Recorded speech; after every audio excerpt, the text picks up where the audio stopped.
Let's be real. When you're craving a quick, cheap breakfast, lunch, or laid-back dinner, nothing beats fast food, especially those unforgettable classics we all grew up with. But sadly, many didn't last the test of time. Get ready for 2 hours of the best fast food recipes you've been missing. If pizza and pineapples made your stomach churn, then get ready for the Aloha Burger. Pineapples nestled between a 12-ounce grilled beef patty, onions, and teriyaki sauce, this burger is tangy and sweet to the max. Buffalo sauce was also a substitute for the teriyaki in some restaurants. People will tell you the flavors balance each other out, and for some folk it really might be a delicious one to order. For most, though, the burger just did not take off very well outside of states like Hawaii. Over there, pineapples as a topping in savory dishes was already an established culinary habit. Not exactly rocket science figuring out why this one could not last on the dinner menus. Think of this as more of a forgotten cult classic with a dedicated niche following. Speaking of pizzas, this next one does not just copy an ingredient, it takes the entire pizza into a burger to make the pizza burger. A thick beef patty packed between 2 pizza flatbreads and topped with pepperoni with cheese made for a controversial burger. A lot of parents especially questioned the health risks such a fatty burger might have, and they were right to. Not as much as the Aloha Burger, but it definitely raised some eyebrows and some revenue alike, though that was more so for experimental fusion food joints. Taste-wise, this was not too bad though. It was extremely heavy and greasy. America would slowly gravitate towards less fatty foods and more healthier ones, so you can guess why people dropped this off their orders. Restaurants did the same with their menus around the 80s, because you cannot calorie count and have pizza burgers. When we say cheese curds were not the worst offenders, we were not kidding, because deep frying went too far when deep-fried Mars candy bars were born. Donuts?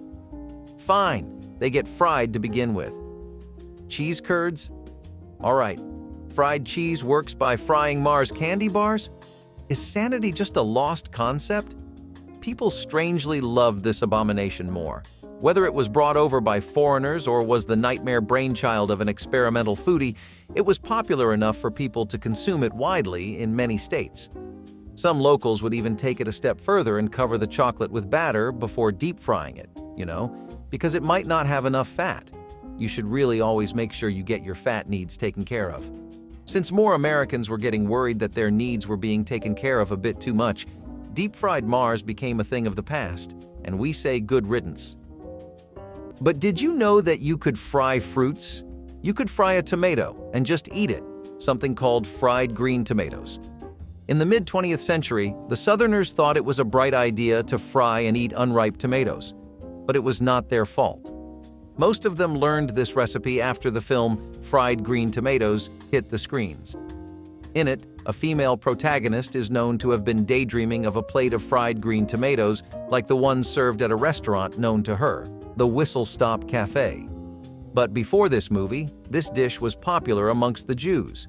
In fact, it was brought to the U.S. in the 19th century by Jewish immigrants and later appeared in Northeastern and Midwestern cookbooks.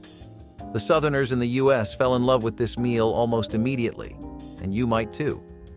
The green tomatoes were fried to perfection, usually served with shrimp and a Cajun tomato cream sauce, and easily became everyone's favorite. If you must try it, do not fry your tomatoes whole. Rather, slice them before coating them in cornmeal or flour and frying. What better way to hop back into the past than with fried frog legs? This tender treat was once popular in the South and Midwest, but it was also common in France. Fried frog legs was a marinated meal that felt and tasted like fried chicken, which explains why people liked it that much. This meal, made with frog legs, buttermilk, and flour, was popular in the 19th and 20th centuries. In fact, the eating of frog legs can be traced back to over 8,000 years ago, when archaeologists dug out cooked frog legs in England. The fried version was usually served fresh as an appetizer or main course in seafood restaurants, and people in both rural and urban settings enjoyed it. It was not eaten by everyone, though, only by adventurous eaters. I know some of you are watching this and saying, "Nah, I'll pass on this one," but you won't pass these fried oysters.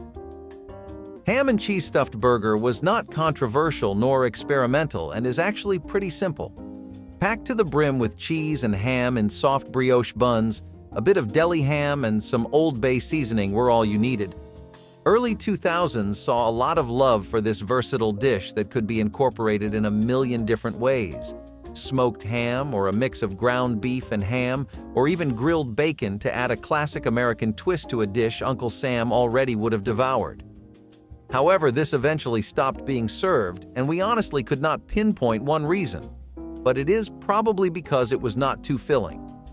Prices are much higher nowadays, and if people are going to order, they want their stomachs full for the next 5 to 6 hours afterwards, at least. Continuing the trend of simple burgers, we have olive burgers, which are just salty olives on top of a ground beef patty with American cheese. Easy to prepare and quick to cook, these got popular around the 1967's Michigan and really paved the way for olives to be used as a topping in burgers. Before this, you would see them, but they were not the main attraction of a hamburger. Olive burgers, coming around with a well-balanced mix of onions, bacon, and the usual flavors Americans remember having with their burgers, really made a point. Definitely a game-changer burger that made its mark in America's history with ground beef and buns, even if it did not stay for too long. Guess you could say olive burgers faded away because as time passed, olives became a regular topping for burgers, and having a separate burger called the Olive Burger sounded confusing on menus. So chicken croquettes were the ultimate comfort food back in the day. Minced chicken is combined with vegetables, herbs, and seasonings, and then formed into small patties. These patties are then breaded and fried to a golden crisp. The result? An appetizer or snack that's perfect for any occasion. This is another one of the French miracles. Yep, they were really killing it with chicken meals back in the day. Croquettes, which started out as plain deep-fried rolls in French cuisine, originated all the way back in the 17th century when some really smart chef decided to put their own twist on it by adding chicken to the sacred recipe. Now, the thing about chicken croquettes is that they take more than your average chicken meal to make. They were a hit at family dinners and potlucks, but in today's fast-paced world, chicken croquettes have become a rare sight on modern menus. But hey, if you've ever got some leftover chicken in the fridge, you know what to do. Thank me later. Chicken Kiev is just as fancy as it sounds. Who doesn't remember this breaded breast stuffed with garlic butter? It was a real showstopper at family dinners and fine dining restaurants. It originated in Russia and Ukraine, but quickly became a favorite around the world. Since fillets are often referred to as supremes in professional cookery, the dish is also called Suprême de volaille à la Kiev. Across different eras of chicken dinners around the world, it has taken form after form. While chicken Kiev was once a star on restaurant menus and a popular choice for special occasions, its labor-intensive preparation has made it less common in today's modern world, where people don't have time to prepare fancy meals. But if you're ever craving something luxurious or want to whip something up for a date night at home, trust me, chicken Kiev won't disappoint. Starting off, we have lard-fried donuts, which might make your modern healthy stomach uneasy, but for the grease lovers of the 1990s, this was as close as you got to heaven. Donuts today are usually fried in vegetable oil because it does not cause your calorie deficit plans for the week to go up in smoke. Now, lard-fried donuts, on the other hand, traded health for taste, and while an average consumer may have had more trips to the doctor, they were happier.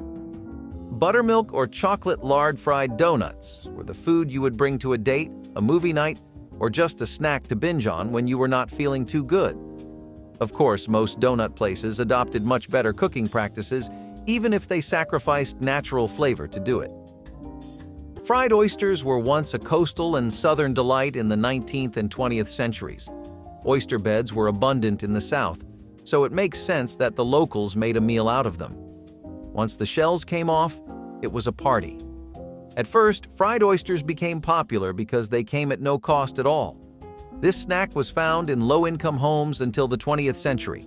All you needed was some oysters, cornmeal, and most importantly, oil.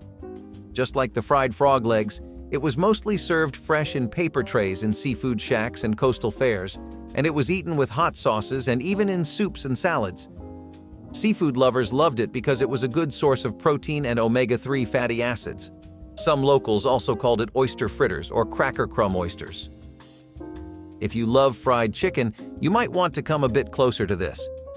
Back in the 1940s to 1970s, the people in the southern part of the US loved fried chicken so much that they also ate the livers.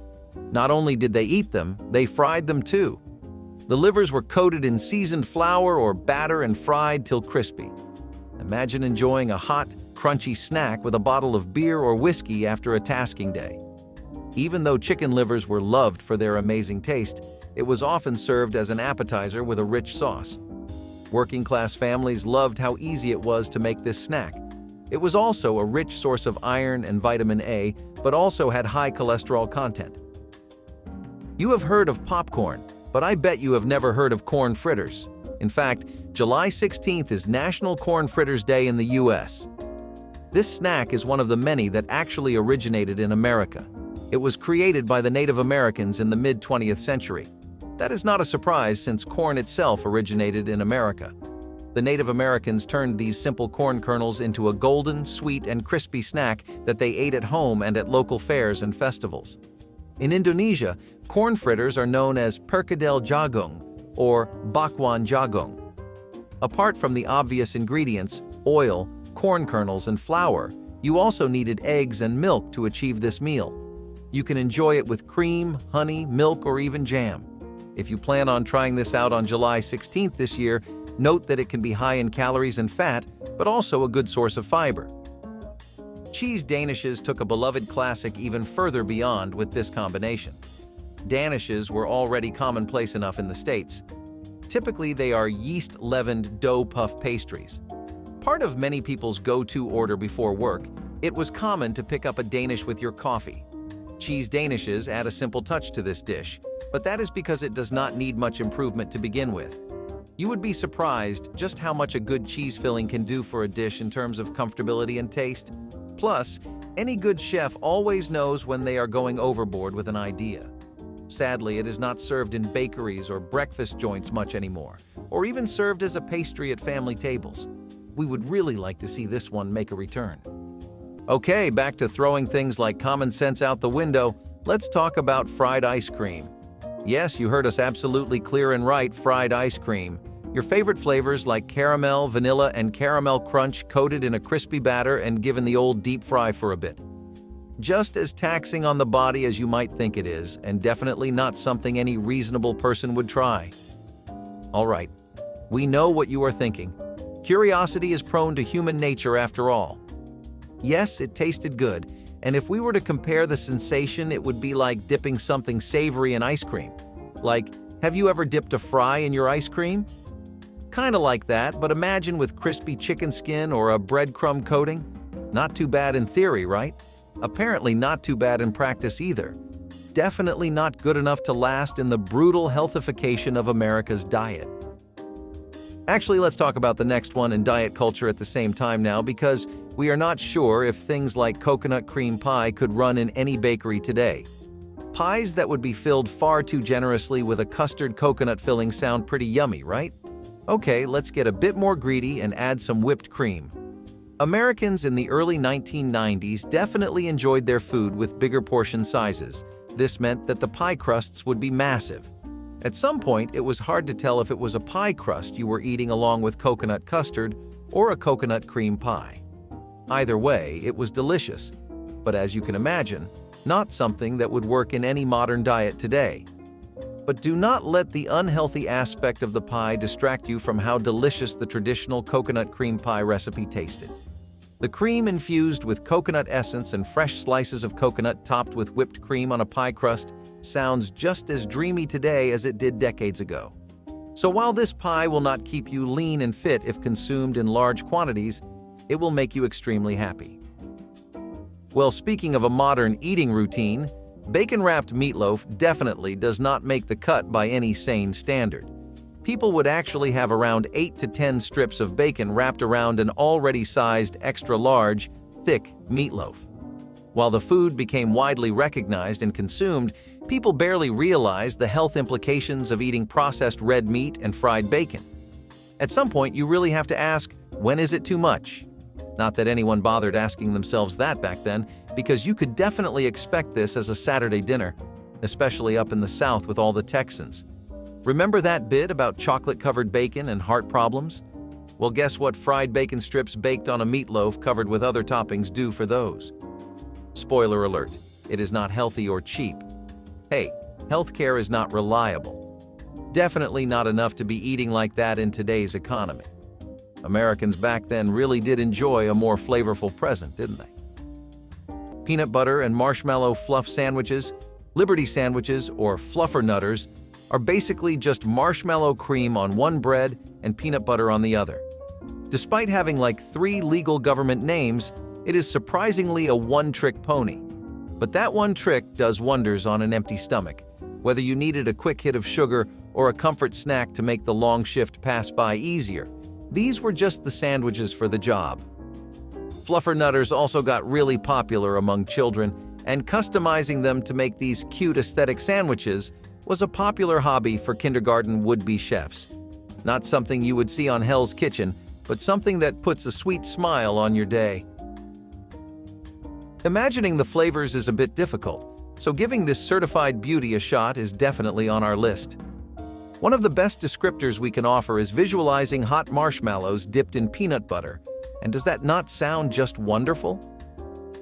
Cream cheese and jelly sandwiches continue the trend of sweet sandwiches that add a cheesy twist to give an extra kick to your taste buds. Often sprinkled with a bit of pepper and served on toasted bread, cream cheese and jelly sandwiches worked really well as a cheap but tasty snack.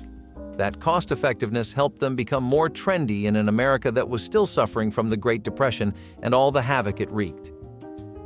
People do not close your mind off to the idea too fast, since cream cheese and jelly was one combo no one saw coming but everyone hopped on.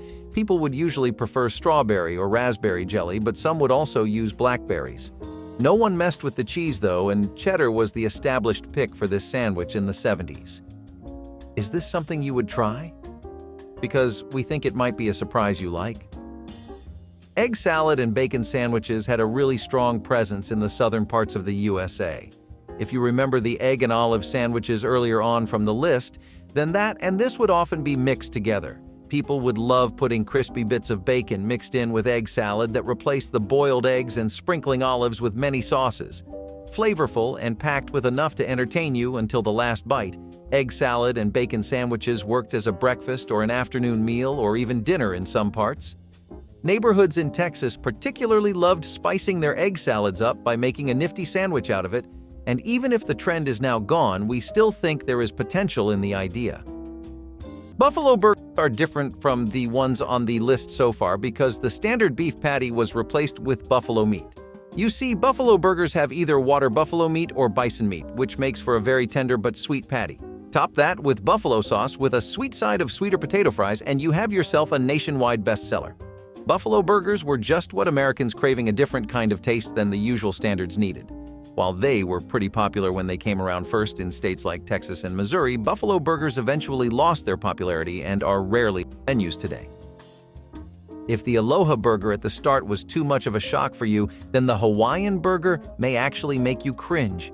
Ham and pineapple on a beef patty with teriyaki sauce of all sauces.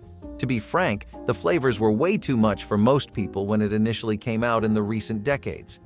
However, when people did give it a shot, some developed a taste for it, and as a result, it became a niche classic at some joints. Mostly Hawaiian burger places that stuck to the theme pretty hard. What you would get was pretty authentic, and the taste was not the greatest, but not an abomination either. Still, a burger this bold would have a difficult time being a bestseller. Eventually, the Hawaiian Burger was replaced on menus with newer burgers that were not too experimental. French onion burgers are actually a lot easier to handle for most normal citizens than the Hawaiian Burger. What we deal with here is lean ground beef patties with Worcestershire sauce, onion soup mixes, and French caramelized onions. All in all, you had yourself an extremely delicious dish that took around 15 minutes to prepare and could be made with homemade ingredients. It is always great when a recipe goes along with local favorites like bacon and other types of cheese, so that helped this one stay in menus for a long time. Ultimately, French onion burgers faded off the menus, However, the method of adding caramelized onions onto burgers became a standard practice for restaurants.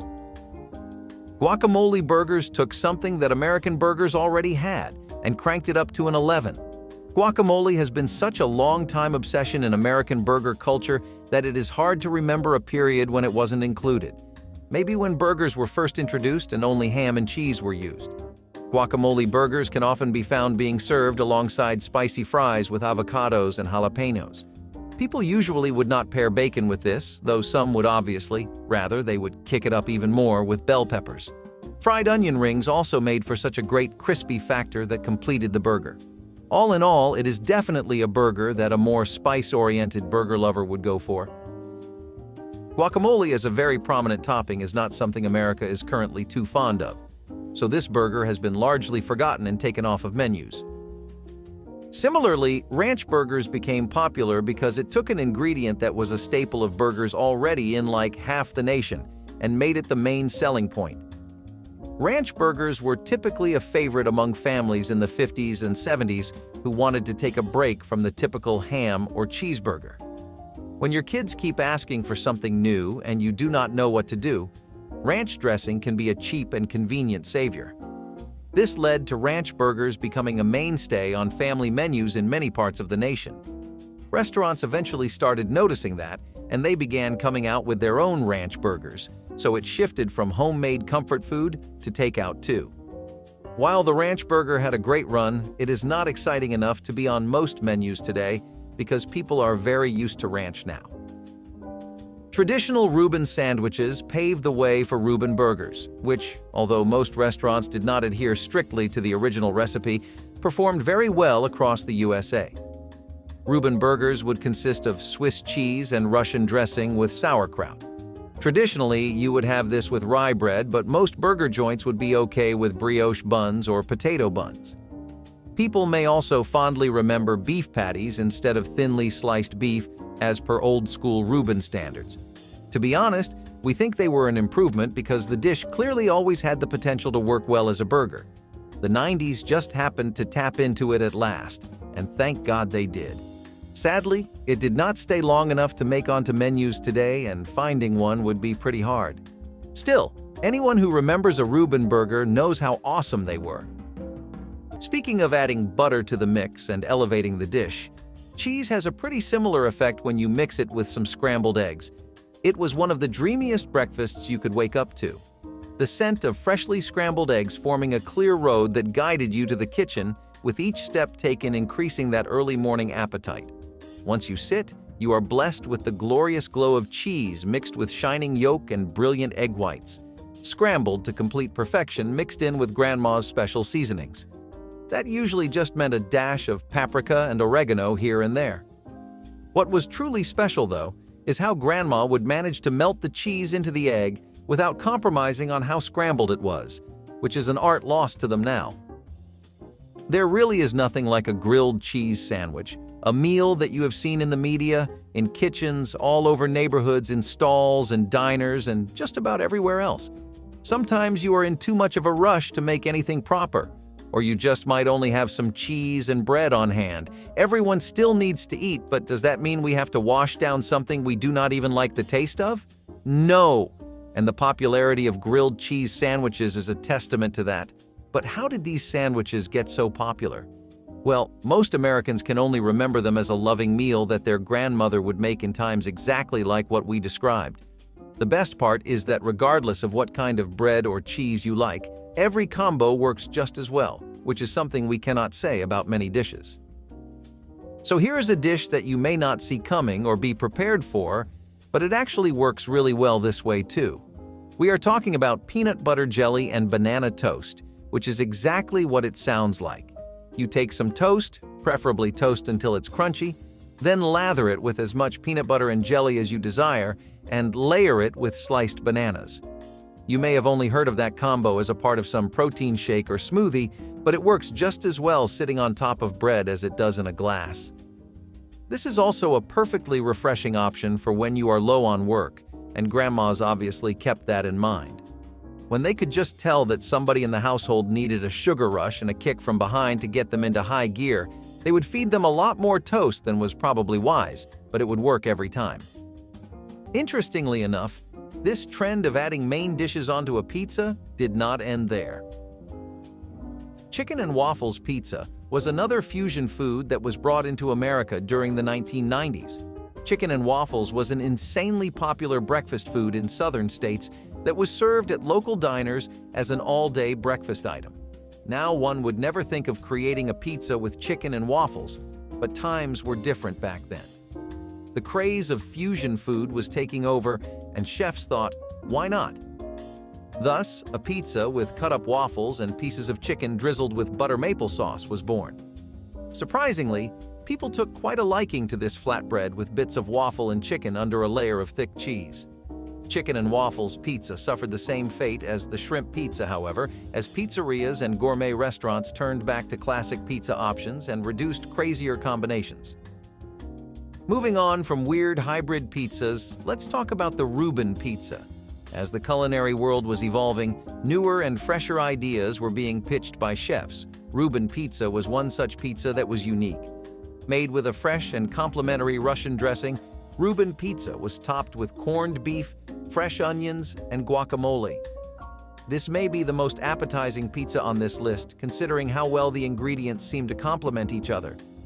If by now you feel like the pizza name and toppings sound familiar, it may be because the pizza is inspired by the taste of Reuben sandwiches that were famous in North America. Reuben sandwich is a corned beef and Swiss cheese sandwich that is still widely available today, but the same cannot be said about the Reuben Pizza. While this dish had a lot of potential, it did not quite become a crowd pleaser. Eventually, it was taken off the menu from many places that once served the pizza. The key to a good sandwich was in its simple ingredients, and Graham knew it better than anyone. That's why she whipped up the classic chicken salad sandwich anytime we craved some comfort food. Chicken salad has been a beloved dish in American homes since the mid-1800s. Grandma decided to make it into a hearty sandwich to make snack time better. Grandma's version of the chicken salad sandwich often included unique ingredients passed down through generations. Depending on where your grandma hails from, her chicken salad sandwich recipe might have a regional flair. In the South, you might find it spiced with a bit of mustard or pickle juice, while in New England, cranberries might be tossed in for a touch of tartness. If you've ever walked the streets of downtown New York, I'm sure you're familiar with the infamous pastrami on rye.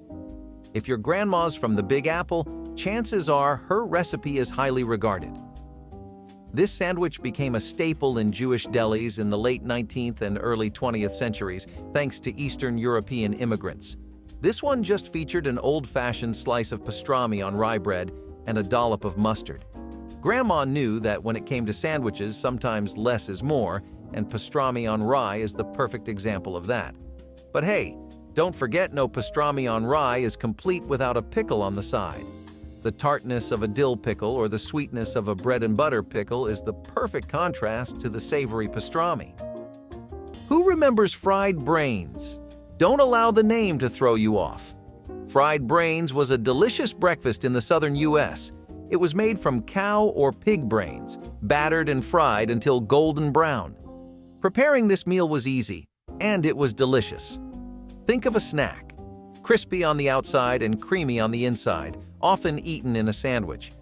It could be taken on its own, but pairing this crunchy meal with white toast was the best way to enjoy it. Fried brains became quite popular on menus in St. Louis, Missouri, after the rise of the city's stockyards in the late 1880s. This crunchy meal was eaten with relish by the people in the southern U.S. and some parts of Europe up until the end of the 20th century. The rural people also called it calf's brains, or brain fritters. Fried brains were mostly served fresh at diners and local fairs. Unfortunately, it lost its fame after it was rumored as a possible cause of the mad cow disease. Okay, that's a bit odd, but how about fried chicken livers? First, what kind of name was Hush Puppies? The name means exactly what it sounds like. Hush puppy. It is said that back in the mid-20th century, people on fishing trips would be grilling their catch when their hounds would begin barking hungrily. To quiet them, their owners would throw bits of dry dough in the fryer and throw the fried pieces to the dogs to keep them quiet. There is another version that includes soldiers trying to quiet their dogs during a war, but many food blogs have written off that version as a myth. Hush puppies, initially created to hush puppies, became an excellent side meal often served with fish. Hush puppies was simply cornmeal batter fried into small golden balls. It became popular in seafood restaurants in the southern U.S. after the American Civil War, since cornbread was cheap and could be made in many different shapes. Did you know that in the 1960s and 1980s, fried cucumbers were a snack in some local bars? But first, these cucumbers were turned into pickles. Who came up with this? Burnell "Fat Man" Austin did. Fat Man owned a restaurant in Arkansas, the Duchess Drive-In near Atkins. Fat Man had a problem. There were many other restaurants in Arkansas, and he needed a signature dish to stand out. Well, right across the street from his drive-in was a pickle company, and so an idea was born. Fat Man coated the pickles in flour and fried them until they were crispy. He named them fried pickles and sold an order of 15 for only 15 cents. It became a hit, mainly because of its unique and tangy taste. In recent times, however, the Hollywood Cafe in Mississippi has claimed to have come up with this new snack. Do you love apple pie? But what about a fried one? If you are an adventurous eater, you should try this. It might not look very appealing in comparison with a normal apple pie, but it would look somewhat like an empanada. It is quite delicious. Apple pies don't have a clear origin story, but they are traditional Southern desserts that brought families together during the apple harvest season in the mid-20th century. Historically, in the American South, all fried pies were known as crab lanterns, a term that dates back to at least 1770 and originated from crab apple pies that had slits for ventilation, slits that resembled a lantern. All you needed to create this old meal was dough, apple filling, oil, and sugar for dusting. It was enjoyed at family gatherings or sold at local fairs and diners with glazes and dipping sauce.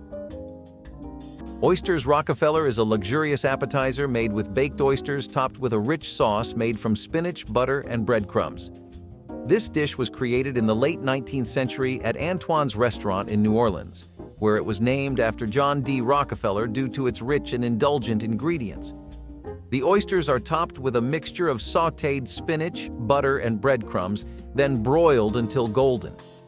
The result is a decadent and flavorful dish that pairs well with champagne or white wine. Oysters Rockefeller has become synonymous with fine dining and special occasions. The dish's distinctive green color comes from the spinach and herb mixture, which is often enhanced with a touch of Pernod or other anise-flavored liqueur. Deviled crab is a rich and flavorful dish made with crab meat, breadcrumbs, and seasonings, baked in a crab shell or ramekin. This appetizer originated in the southern United States, particularly in Charleston, South Carolina, where it became a staple at dinner parties and special events. The crab meat is mixed with breadcrumbs, mayonnaise, mustard, and spices, then baked until golden and bubbly. Deviled crab is often garnished with parsley or lemon wedges, adding a fresh touch to this classic and comforting appetizer, ideal for any seafood lover. The dish is often prepared using blue crab, a popular variety in the region, and the crab shells are typically used as serving vessels. Jellied tomato aspic is a unique dish made from tomato juice and gelatin, often molded into decorative shapes. This retro appetizer became popular in the early to mid-20th century, particularly in the United States, where it was served at luncheons and elegant gatherings. The aspic is made by combining tomato juice with gelatin and seasonings, then chilling it until set. The result is a tangy and refreshing dish with a distinctive texture.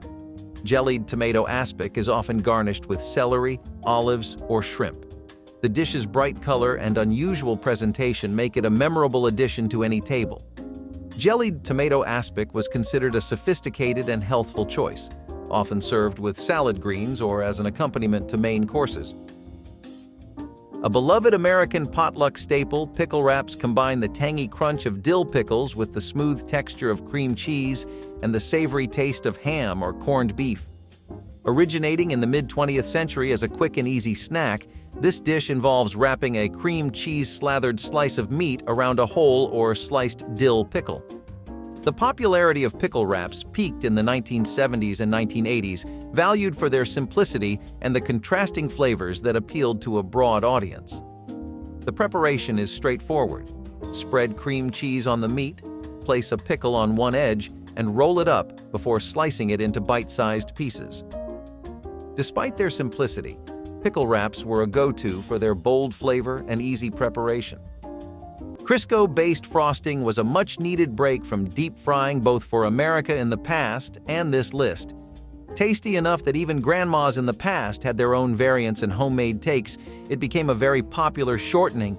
People loved having this on their cake or dessert, and back then, food analysts had not fully calculated the risks of trans fats. Ever since food science did take that step later on when bans were put on trans fats, the frosting abandoned it. Crisco frosting lacks one thing to make that change appealing, which is any nutritional benefit. Whether you are trans fat-free matters little if you have no health benefit to offer. In the short run, it was Flavor Town, nothing short of a sublime culinary experience.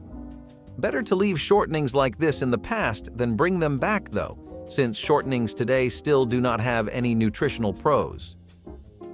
Suit pudding did have a lot of benefits to it when you ate it, at least the traditional version did. Now the Americans take on it as not exactly the healthiest variant of sweat pudding. Uncle Sam loves his beef and ale, and he imparted that love to citizens across every state. Sweat pudding in America would typically be made with beef or steak paired with ale. Savory versions of the dish were not new, but this just abandoned the pudding element of the dish entirely. Calorically, you were sitting at around 86 grams for carbs and 62 grams for fats, but the real numbers were probably much higher. We will not lie, though. It does taste pretty good, almost enough that wanting to bring it back seems like a reasonable idea. People went overboard with the dish, as they tend to do when the only thing on their mind is taste. Savory puddings as a whole went out of style recently. Jumping back on the train of weird food fusion pizza, we present a taco pizza. Finding its roots in Iowa, the taco pizza was first served in a restaurant named Happy Joe's. The owner, Joe Whitty, was keen on creating a dish one step above the greatness of tacos, and well, taco pizza was the best he could come up with. Needless to say, people were not happy about this creation, but Happy Joe's went along with putting the pizza on their menu. The recipe was simple: a flatbread baked with cheese and topped with lettuce, tomatoes, ground beef, and tortilla bits. They even used salsa as a base sauce for the pizza. Integrated into the Happy Joe's menu around the 70s, some Mexican food enthusiasts tried and enjoyed the pizza, but overall, it did not quite find the popularity the restaurant hoped they would. Soon enough, it was off the menu and faded into history. Aptly named breakfast pizza, this was another cheese pie with breakfast toppings like bacon and sausages. Any traditional American breakfast item that comes to your mind found its place on the breakfast pizza. Topped with eggs, a dash of pepper, thyme, sausages, and strips of bacon, it created the perfect breakfast pizza for those who wanted breakfast on a plate, or rather, on a pizza. Interestingly, breakfast pizza became an admired comfort food in the 1990s. Today, the trend of breakfast pizza is somewhat forgotten, if not completely disappeared. However, those who remember eating it can testify that the pizza was pretty delicious. Emerging in the 1960s, clam pizza has an interesting history. Introduced in New Haven, Connecticut, the first restaurant that added the seafood-centric pizza was Frank Pepe Pizzeria. They popularized this style of pizza by introducing new ingredients like Romano cheese and fresh clams onto pizza, a combination that was never seen before. As the pizza was popularized, gourmet restaurants changed the pizza style from Napolitana to classic American flatbread pizza to fit newer trends. Over time, the clam pizza did start losing appeal as people searched for newer pizza variations. It seemed that Americans in the past took a liking to corn on pizzas as the corn and zucchini pizza was introduced in the 70s. It got particularly popular around the 90s when local pizzerias started serving up a simple cheese pizza topped with zucchini and corn. Coming at a time when health consciousness was trending and people were shifting from unhealthy to healthy food, the zucchini and corn pizza became a go-to option for customers. We understand the hype, as the fresh taste of zucchini really paired with the sweetness of corn on top of a cheesy flatbread truly sounds like a combination worth trying. Pizza joints definitely enjoyed the attraction that corn and zucchini pizza created for them. As nature would have it, however, the pizza lost its appeal to customers, as gourmet restaurants served healthier options like pesto pizzas. Eventually, local shops stopped serving the dish as it lost the bestseller badge. Lastly, another fusion of cuisines coming onto a pizza. The Peking duck pizza had the title of being a crowd favorite amongst many Chinese restaurants in America. The pizza was specifically targeted to be a family meal that you could enjoy on weekends. There was no specific reason that restaurants branded the pizza as a family meal other than the fact that it was quite fulfilling, but it worked out in their favor as the pizza became an attraction. According to historical accounts of Peking duck pizza, you could not find the pie anywhere besides in Chinatown. Within Chinatown, the pizza dominated menus in restaurants up until the 60s, after which it was removed due to lack of popularity. That might be all we have for foods that work today, since the next one is chocolate-covered bacon. The eyebrow raiser you would expect it to be, this would be something that might actually have contributed to heart issues around the nation. We mean that partly as a joke and partly as a serious guess. If people did not have it every other day, it would not be that bad. No one needs educating on the actual health costs of bacon, but let's add chocolate to the mix. Now you see how that cost goes up by quite a few digits? Okay, we know you want to hear about what it was like. For those of you who are considering trying it, it was as good as it sounded. For the more reasonable viewers, you are probably glad this is not something you have to worry your kids might eat when you are not around. Next on the tour, we have soda bread, which is not what you think it is. Maybe you might be imagining 7-Up or Dr. Pepper bread, but what it actually was is short bread with baking soda. Yeah, the yeast went out the window and baking soda took its place. Other sweeteners would be added to it so that soda bread worked better as a munching food. And my God, did it not. People absolutely adored soda bread back then because of how easy and quick it was to make. All the leavening for the bread would come from baking soda and just a dash of buttermilk. If that sets your imagination all right, then we do not blame you because we agree with you. Unfortunately, while it is one of the few on this list we would like to see today, it is something that exists only in the past.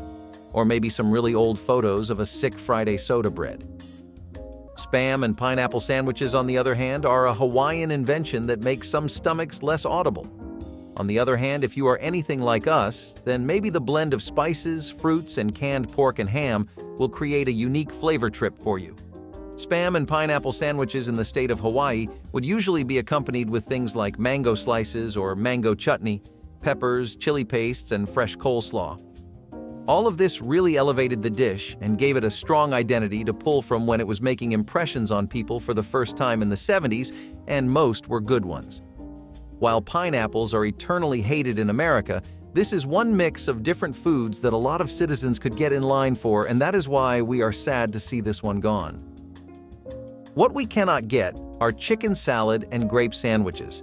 Seriously, what was the vision here, and who signed off on it? Honestly, the most action this dish saw was when it was the weekend, and there were only leftovers and some odd assortment of fruits at home. Places like Rhode Island still had a fan base for the flavors this sandwich had, especially in early 1970s, and the highlight here really was the chicken salad. Not something you would have to enter a food coma, but definitely something you want if you are counting calories. Health-wise, this was probably the best sandwich you could get back then, when the alternatives were grease-loaded behemoths or experimental train wrecks. Most of the lovers of chicken salad and grape sandwiches dwindled a lot over the years, and now it is just a memory. No one does comfort food better than Americans, and the iconic potato chips and cheese sandwich is proof. People would grab cheddar or mozzarella cheese and a packet of Frito-Lays or a can of Pringles and get busy at the table but not in the kitchen. Reason being, this was one of those 10-minute dishes that took absolutely no effort or time to make, like instant noodles. Barbecue-flavored chips would be preferred, because they added a secondary flavor, but all kinds were used and the crunch was just to die for. In the 1970s, chips like Pringles were getting more and more popular in America, and that made it even easier for this to take center stage. What would follow in the decades after was a growing concern for health, and people stopped making their favorite potato chips and cheese sandwiches, but we would love a 70s plate. Have you ever wondered what passed as a threat during the Great Depression? Fried Bolognia did. This simple lunch was budget-friendly and provided a sense of warmth during those. It was also quite tasty. It took only 2 to 3 minutes to make, and all you needed was bologna and oil. While fried bologna could be found across the South, it must have originated from Arkansans. It later became popular in working-class households and a few diners after the Great Depression struck in the 1930s to 1960s, and people needed a cheap meal that could also serve as lunch and a snack. Fried bologna is mostly eaten with bread as a sandwich. Think of chunks of fried meat resting between soft, white bread. You might even pair it with lettuce, cheese, or fried eggs if you want a perfect experience.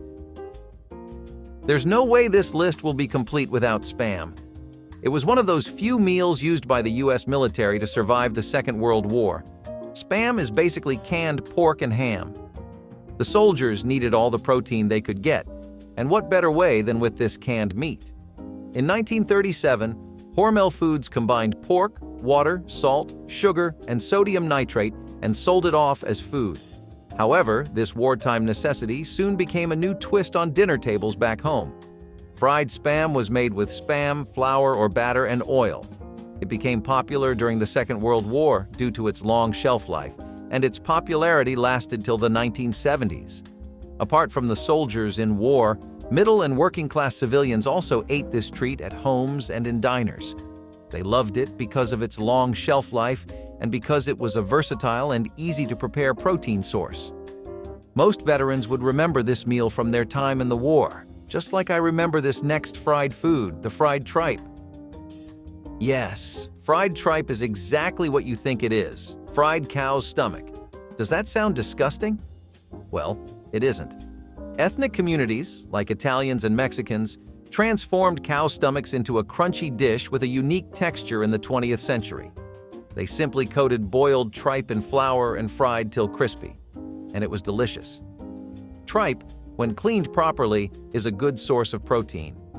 Its flavor is even used in some dishes, like menudo. The fried version was a popular dinner in many cultures, including Southern US and European cultures, and was mainly served in working-class homes or in ethnic restaurants. Cheese tarts are another entry in the dessert section for this list. Cherries, cherry custard, or jam would even be popular toppings for these. Japanese-American restaurants featured their own variants called Hokkaido cheese tarts. French-American restaurants, on the other hand, took to making this a staple for dessert menus. Meanwhile, the South would be cooking up its own cheesy storm. Graham cracker crumbs would also be used to add a crunch factor to the dish. As you can tell, it found a lot of love and experimentation alike. Far and wide, these were very adored entrees, munchies, or hors d'oeuvres for any decent dinner or party.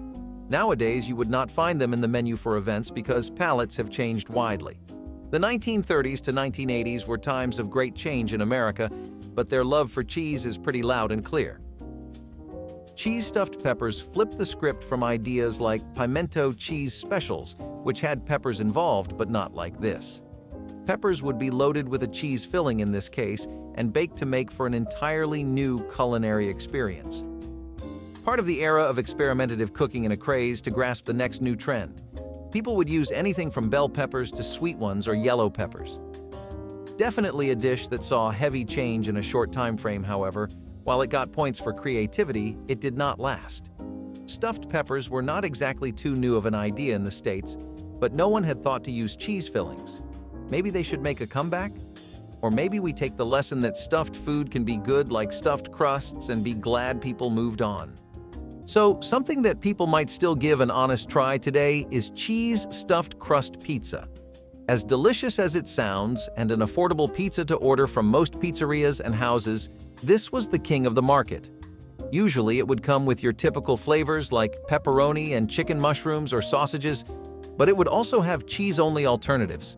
Crusts stuffed only with cheese with a pizza that has nothing but cheese was something Americans did not think twice about. Places like New York and Georgia would have at least like a quarter of their sales just due to this alone. Still, as good as that sounds, if your second thought was that it sounds like it would make me gain a couple pounds, then you are right. Definitely something people started to consider ordering less and less as time went on, and the appeal of a gym membership slowly started settling in. Since we are talking about foods that people would still give a fair try to in today's food scene, banana pudding pie is a great one to bring up. Soft but crispy pie crusts filled to the maximum with banana pudding topped with whipped cream and graham cracker crusts. For the average Joe in the 80s, you really could not ask for more, especially on a budget. Home chefs who specialize in baking would commonly make this with different variations. Most of them, like vanilla or cinnamon syrup, did not really help the fact that it was a bit more to eat than you could afford to, calorically. It was still in the not too healthy to eat but not bad enough to not eat at all zone, so it was a weekend favorite for many households. Plus, all it really took were simple ingredients that you might even already have lying around. Pies as a weekly concept, though, later on would be something that America would leave behind. Banana pudding pie along with it. Olives might not make a comeback anytime soon in today's world, but they will return on the list with egg and olive sandwiches. Like we said, olives were starting to get really hot as the ideal sandwich topping. Adaptable, flexible, and cheap is all you want out of an accessory to your sandwich. Like those fancy earrings that go perfect with your dress, olives and eggs went together like a Cupid-certified match made in heaven. People went wild around the mid-1970s for hard-boiled eggs and salted olives in their sandwich, green or black. Black olives got a bit more traction with eggs though, whereas greens synergized better with peanut butter. Would you ever try a sandwich that consists only of an egg and a fruit? By the way, you did know olives are fruits, right? Peanut butter and bacon sandwiches might be a little ironic considering what we just talked about, but one thing they most definitely are is downright delicious.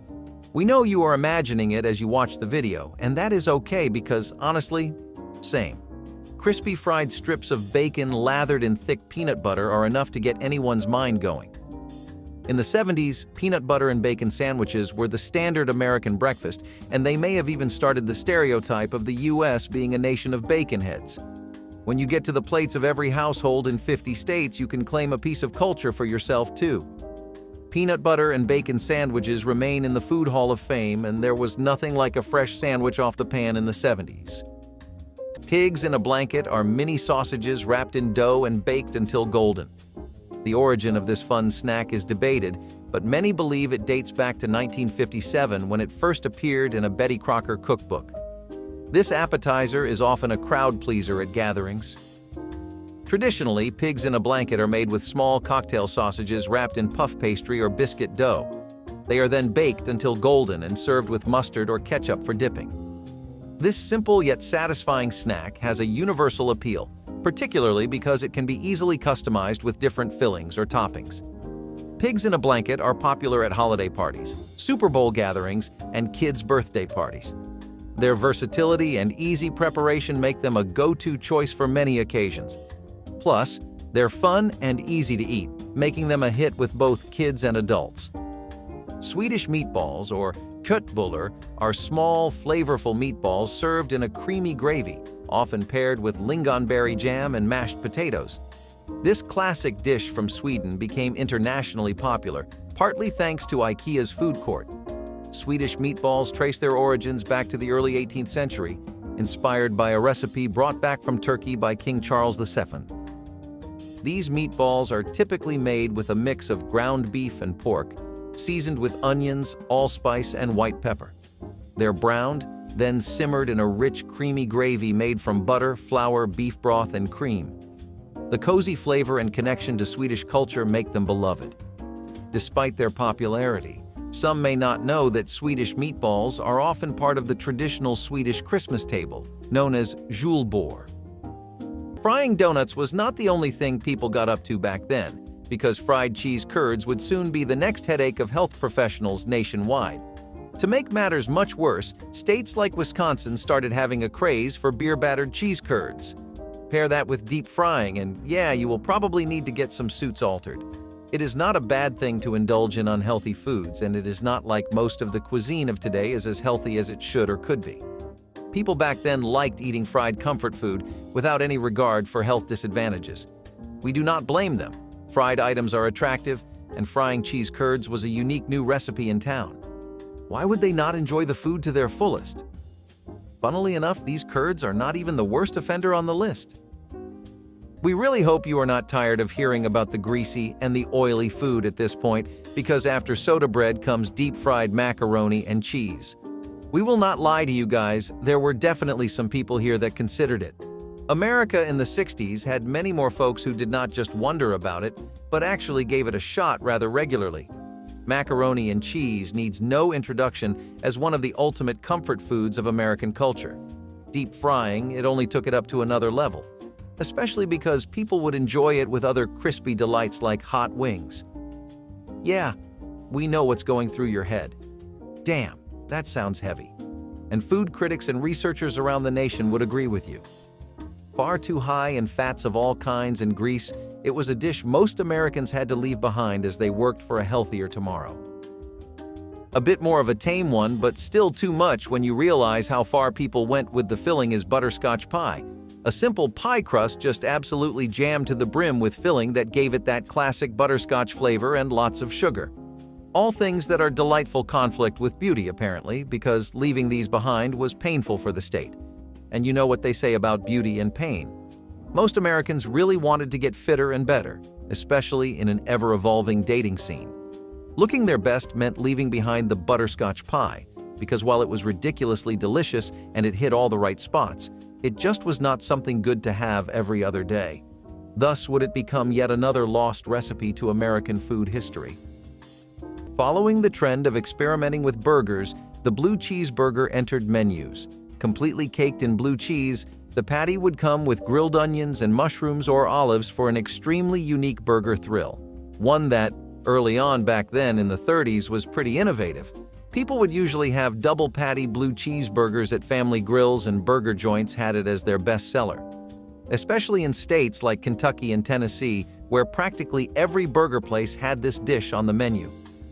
Blue cheeseburger was often ranging from cheap to pricey depending on which diner you visited, but the price tag did not scare people away. Sadly, that craze is a thing of the past because blue cheese has been popularized so much that people are tired of it. Days where blue cheese burgers were new and trendy burgers to try in town are a thing of the distant past. The next one on the list is the Greek burger, which is your typical burger but superpowered with rare ingredients. Greek Kasseri cheese and sheep's milk feta, along with spices and sauces that would give it a profound but dynamically new taste. Burger joints were always in the search of what could be the next big burger. Greek burgers made an entry onto the scene sometime around the 50s, but it is unclear. However, it left a legacy because ingredients like olives and cucumbers are now common in American burger cuisine, going along with America's growing trend of preferring healthier alternatives of their unhealthy favorites. Since the days when it was first brought onto the menus of burger joints, the Greek burger is now much less popular and people just call it a feta cheeseburger. Brie and cranberry burger is a forgotten burger that replaced the cheese and sauce people regularly put on their cheeseburger. You might be able to guess by now that America was in a place where it was playing more with sauces and cheeses than the patty itself. Brie and cranberry burgers were the result of such trends at a time when people started using wedges of brie or sweet cranberry sauce. Just the right amount of sweet while keeping the burger itself savory and tangy. This became a really big hit. People would even add grilled bacon strips or jerky when they made it themselves. Cranberry sauce is a bit too sweet for the palates of Americans nowadays, though, so the burger has faded out largely. Tex-Mex burgers were a statement in the burger world of America. The success of Tex-Mex burgers showed people were expecting much different toppings than what they are used to. Ground beef patties that would be covered with jalapenos, pepper jack cheese, and fried beans, as well as Tex-Mex sauce and salsa. An absolute must-have at Latin American restaurants and Mexican burger joints across the nation, the Tex-Mex burger is where chefs really do not hold back on the spice. Tex-Mex burgers were particularly well received in the South, and people there still did not stop adding grilled bacon. Home versions of it were a little playful, but mostly they would stick to the recipe. Sadly, the burgers are not too common anymore because spice tolerances are much lower in America than before. Love for mushrooms was growing, creating room in the market for a Swiss mushroom burger. Burgers that had mushrooms so far would have them as a topping, but they would just be diced or slightly fried, so there was a hunger for an authentic mushroom burger. Swiss mushroom burgers worked so well because the mushrooms were very particularly sautéed, and Swiss cheese was specifically picked to complement the mushrooms in most places.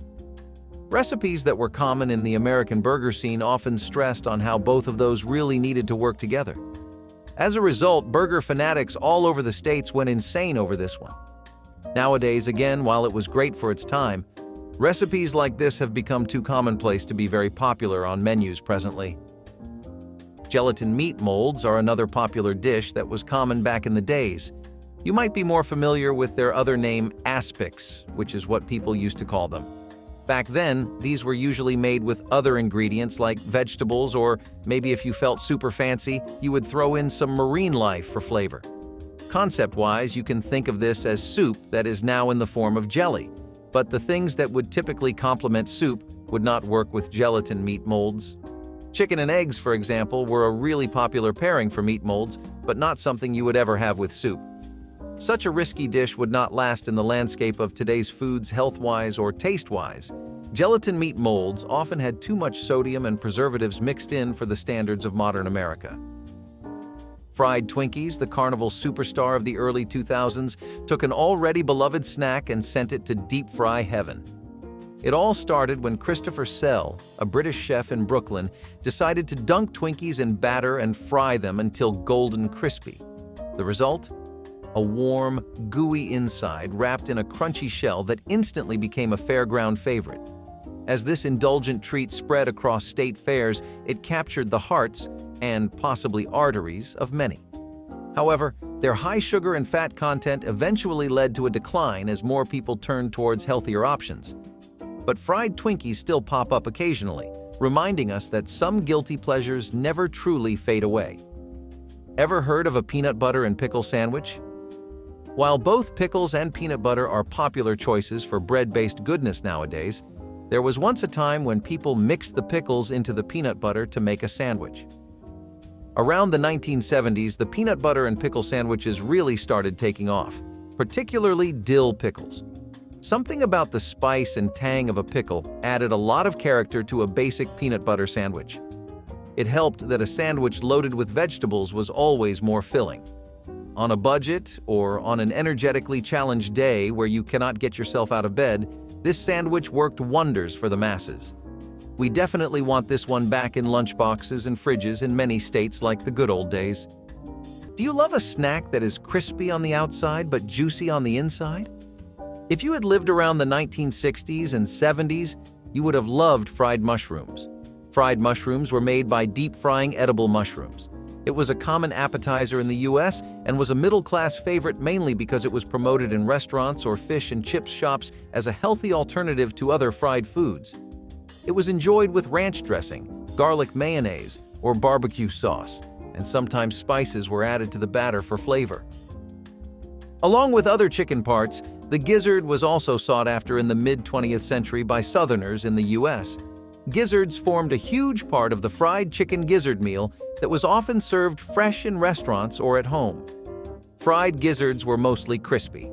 The crispy part was important as this meal was known and loved for being so chewy. It was often served as an appetizer or snack during family traditions. Some people prefer their fried gizzards to be more tender, and this is achieved by first stewing the gizzard for a long time before being deep frying. Another vegetable made to pass through oil and fire in the 1970s was the cauliflower. Cauliflower has always been iconic. It even made its way into the 2017's crime movie Logan Lucky. The fried cauliflower was made with flour or breadcrumbs, seasoning, and oil. It was popular in the Mediterranean and Indian cultures and was prepared by coating cauliflower florets in batter or breadcrumbs and frying until golden. It was freshly made in ethnic restaurants and enjoyed by middle and upper-class diners. This meal faded off in the 1990s. On the 3rd of July, 1916, a new meal was born. Lawrence Dexter Woodman, fondly known as Chubby, was in his small restaurant in the Massachusetts village of Essex, trying to whip up treats for tourists. He had plenty of clams, which he had dug himself from the flats of the Essex River. As he worked, someone suggested that frying clams might be a good idea, so Mr. Woodman tried it. He dredged the clams in seasoned flour and fried them until they were crispy. He loved the taste so much that he added his new creation to his menu. Fried clams was a hit, and he completely sold out on July 4th. This seafood twist later became popular in the coastal communities in New England. It was crunchy, had a briny taste, and was greatly loved by seafood lovers. Apart from Mr. Woodman's restaurant, it was also served in cardboard containers in seafood shacks and even became a household staple. If there's one sandwich you can never go wrong with, it's the old-fashioned grilled cheese sandwich. This one is the epitome of comfort food, and Grandma's version was a childhood favorite. Even the pickiest eaters used to beg for this one.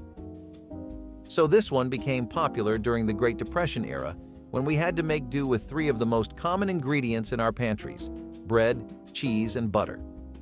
Now, some of us used to get creative with our grilled cheese by adding extras like sliced tomatoes, ham, bacon, or even pickles. But this one was best enjoyed simple and plain. Oh, and let's not forget, it tastes even better when paired with a warm bowl of tomato soup. Before burgers and fries, grilled cheese and tomato soup used to be the ultimate food combo of our dreams. The best part? Most cheese sandwiches are vegetarian and can easily be made vegan by adjusting the type of cheese and oil. So, this next sandwich is also typically made from only 3 ingredients, but it's still one of Grandma's most iconic creations. I'm talking about the infamous BLT sandwich. The name is an abbreviation for the ingredients: bacon, lettuce, and tomato. This sandwich was a summertime favorite, especially when tomatoes were at their ripest in Graham's garden. The BLT's roots can be traced back to tea sandwiches served in the late 19th century, but it wasn't until World War II when it gained popularity. During this time, supermarkets made bacon, lettuce, and tomatoes more widely available all year round, and Grandma made sure to use them up in the kitchen. A classic BLT is often made with mayonnaise, but some purists argue that the sandwich should be spread with butter instead. Well, it's still up for debate, so make sure to let us know your take on it in the comments. An extremely popular staple of Route 66 in California was the California Burger, a trademark of the state. However, it was actually invented much earlier, around 1926 in the state. Going into any burger joint down the coast, you could always expect lettuce, avocado, and a heaping helping of cheese on your burger. Tomato slices would also be on the burger in 9 restaurants out of 10, or else the burger was not complete. Burgers were really plain back then. They would just involve patties and cheese. California burgers were one of the first new flavors in Burger Town. Double beef patty variants came around when it got so popular, people just needed more. Nowadays, this is just known as a common burger, but back then it was the pride and joy of California. Cajun burgers gave more steam to the trend of easy-to-make burgers that could be made at home. Ground beef patties that were fried and topped with Cajun seasoning were the best parts of eating a Cajun burger. Louisiana often had many corners that would feature Cajun cuisine, and they would have this as a reasonable but full meal. Down any alley or on any street at a Cajun food stall, people would often gather around to eat what was a delicious but affordable dish. However, nowadays, there has been a decline in the use of Cajun overall in sandwiches. Restaurants and joints that would be known for a good Cajun burger are largely a thing of the past as of today. Speaking of cost-efficient foods, chili burgers were just as popular in states throughout the 1970s. Maybe it was a phase that really appreciated spice instead of just cheese and salt. Contrarily, though, cheddar cheese was often used in chili burgers, but the difference was in the chili spread. Elevating the flavors of an already mean grilled patty, people would use red chili or green or make sauces out of bell peppers and incorporate different vegetables. Cookouts saw so much love for chili burgers back then that whether or not it was on the menu became an afterthought. Technology leaves things behind. Nowadays, it is much easier to cook better and more complex burgers, so this faded from menus across the states. Moving on from commonly found burgers, the peanut butter burger was introduced in diners throughout Missouri. Grilled bacon and pepper jack cheese on a hamburger patty, absolutely drenched in peanut butter.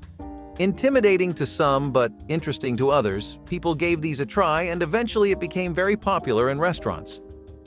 A twist from the usual, but still cheap and delicious, peanut butter burgers became a regular of dinner menus around the 1960s, but eventually they disappeared. Despite how many people would even make the burger at home with variations like beef jerky instead of bacon, it faded from dinner menus. Probably because it was not very kid-friendly, and restaurants started following that wave a long while ago for us. Breakfast burgers are like the peanut butter burger in the sense that they involve similar use of breakfast ingredients mixed with typical burger items. Mixing grilled bacon, cheese, and burger sauce with vegetables on toasted bread made for something that was rare back then. Restaurants quickly caught on to the concept of a cheap, tasty, and healthy breakfast burger and realized its potential popularity. Soon enough, breakfast burgers became a go-to dish available readily in every diner. Given the increased popularity, different restaurants customized the burger according to their tastes. Some chefs added turkey patties and some added fried bacon instead of grilled. Breakfast burgers were served until the 90s when diners began to fade from the country, causing the burger to vanish. Bologna and cheese sandwiches were sandwiches that you could pull out of the refrigerator and have nobody raising any eyebrows, only happy smiles and eager stomachs. Bologna spreads were not too popular in America until the 70s when they first properly started picking up some steam. People got on the bandwagon once bologna and pepperoni pizzas started becoming regular takeout options in states like New York and Chicago. If it works on a pizza by the laws of nature, it must be tried on a sandwich or burger too. We are not sure who came up with that rule of thumb, but they were really onto something, because this made for a great sandwich that was a meal people ate when all there was for dinner was sleep. While a lot of those cheeses and spreads got discontinued now, we would love to try an authentic sandwich from the 70s because it sounds right up our alley. A basic two-ingredient combo like meat spreads and cheese would continue making their mark with dishes like salami and cream cheese sandwiches. Salami itself was something that Italian-American communities heavily popularized in America around the early 1900s. Restaurants would take the trend and turn it into a surefire facet of American cooking in the 70s with easy and accessible ideas like salami and cream cheese sandwiches. If it works in restaurants, then the next step to making it a long-lasting memory is to make it simple enough for people to eat at home. Cream cheese, some salami, and white bread understood the assignment perfectly, and despite fading away later on, were a beloved sandwich. If you had any Italian family or were in a primarily European neighborhood, you could definitely expect to catch a whiff of these around the block. Maybe cheeses used to be stronger then? Either way, we would love to try this sandwich from the 1970s. Sardine and mustard sandwiches are as basic as they sound and much better than you might initially give them credit for. Be realistic and think about a post-Depression era America where a lot of neighborhoods and homes were still reeling from the effects. Dollars could buy a bit more and went back to their usual strength, but everything was a bit touch and go for a while, and dishes like sardine and mustard sandwiches were the cure. Even more attractive than the taste was the price of this beauty, because for about $1.50 you had yourself a solid meal. Many labor workers like your friendly neighborhood forklift or dock workers might remember eating these during their lunch breaks. People would usually spice it up with other vegetables, toppings, and peppers to make a proper feast out of a cheap thrill. And we would like to join the fun too. Eggplant and anchovy pizzas definitely caught the eye of avid pizza eaters in the state. No one had thought of putting anchovies and eggplant on a pizza together before, and so when the dish hit the market, curious customers started lining up to get a slice. Roasted eggplants paired with anchovies on cheesy flatbread may sound like a peculiar taste to you right now, but trust us when we say it became a go-to pizza for people back in the day. Widely popular amongst pizza enthusiasts who enjoyed the umami flavor, pizzerias ensured that they would not disappoint customers by not having the pizza on their menu. As food trends changed, the eggplant and anchovies pizza got sidelined by meatier toppings like sausages and chicken. What was once a classic option on the menus of restaurants is just a piece of history now. Here's one that might definitely raise an eyebrow: cabbage and corned beef pizza. Now, this is weird, right? A vegetable.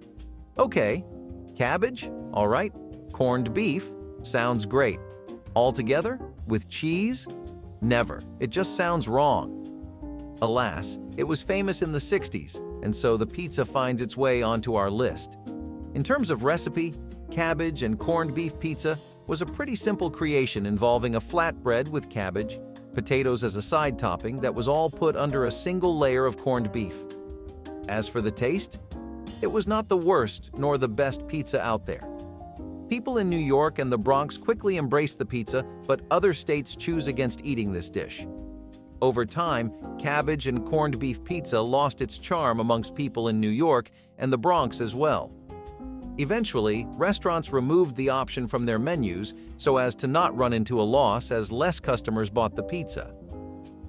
Sardine and onion pizza may not sound very exciting, but back in the day, the pizza garnered a huge fan base in the States. The recipe was simple, putting together crispy, golden brown onions and affordable sardines as a topping on cheesy flatbread. Sardines had always been a preservable and economical option for those who craved seafood flavor on their pizza. As seafood meals got expensive, people turned towards sardine and onion pizzas to fulfill their cravings. Historically, the idea of incorporating sardines into pizza may have come from the first and second generation of Spanish-American immigrants who created a dish that included flatbread consumed with sardines. With multiple refinements, this dish turned into sardine and onion pizza. Today, it is not rare to find a pizza with sardines as its main topping, but the traditional sardine and onion pizza cannot be found in any pizzeria across the state. Continuing the trend of interesting combinations, curried chicken pizza was a subcontinental dish that felt more like a main course than a traditional pizza. Trailblazing its way onto menus across the states, you could find multiple iterations of the curried chicken pizza. This included options like curried chicken masala pizza, butter curried chicken, and more. Made from a curried chicken filling used as a sauce and topped with mozzarella and vegetables, the pizza had a distinct taste that attracted customers. Subcontinental food was gaining popularity in America, and it seemed that curried chicken pizza had come at the right time. As takeout culture increased in the States, they would explore more authentic subcontinental dishes. This unfortunately would mean the end of finding curried chicken pizzas at your local pizzerias. Bologna and potato salad sandwiches were just as effective at getting the entire family on the table and doubling as the perfect school lunch for your kid. Grade 5 or high school, none of that mattered, because even adults well into their career enjoyed these. People working long jobs would pack a bologna and potato salad sandwich in their backpack to ensure all their food needs were met. Often, you would come into a home around the afternoon and find kids glued to the TV with a bologna and potato salad sandwich in hand. Mixing in some chicken chunks or chips would only upgrade an already stellar dish, and we definitely want potato salads and this sandwich to make a comeback. Hot dog sandwiches are perhaps one track off of the 70s greatest hits album that we most want to see live with front row seats. In an era where they faced incredible competition since hot dogs were already dominating street food, these ruled. You had everything that was in your typical hot dog, including the relish and the mustard mixed with sliced dogs. And honestly, this led to a lot more creativity. People only have so much space to work with in a typical hot dog. A sandwich on the flip side is a much better culinary canvas. Chefs could specialize with fried onions or different sauces, mixing and matching to their heart's content. No surprise that this got so popular back then, but it unfortunately could not last the long haul despite how much we desperately wish for them to pop back up. Speaking of protein, canned meat pies were another really popular dish that people could not get enough of back in the day. Standing out from the rest of the crowd at the time by being both delicious and transportable as well as affordable, these pies were a knockout. Stuffed with meat and topped heavily with gravy, they were one of the best Thanksgiving meals after the big turkey. People could not get enough of the varieties of meats that would often be used like buffalo or deer. Giving each can its own unique flavor profile depending on the main ingredient. Sadly, these are probably the most easy to digest and diet-friendly meal on the list today, yet they are nowhere to be found now. Another item on the list that also happens to come packaged and is easy to carry around are canned cream soups. Usually, these would be your typical soup flavors, and they were cheap and affordable enough to buy regularly. Most great canned items get their start that way, but what really made this a hit was its unique taste that got people hooked. Having canned cream soup on afternoons was something every American in the 60s could relate to. Uniqueness does not always come from good places, though, because this soup's taste came from the fact that it was high in sodium, fats, and preservatives. Being the basis for most casseroles was not really helping its case. After all, there are many better soups to make that are just as easy and twice as healthy. So canned cream soups would be left behind like so many other canned items before it. Another creative idea that worked very well in the kitchen were olive nut sandwiches. Folks started making their own spreads in the 70s in what was a wave of home cooking-oriented ideas that took America by the throat back then. All the rage was to be found in ideas that worked best at family tables, and olive nut sandwiches were a notable one from that era. Black pepper, mayo, and cream cheese blended with various kinds of nuts to make a very crunchy and earthy spread that made 2 slices of white bread look like gold. Olive nut sandwiches honestly took every ingredient that was used in them to another level. Not one participant in this dish was better on its own, and that is what references from the early to the late 70s say all around the States.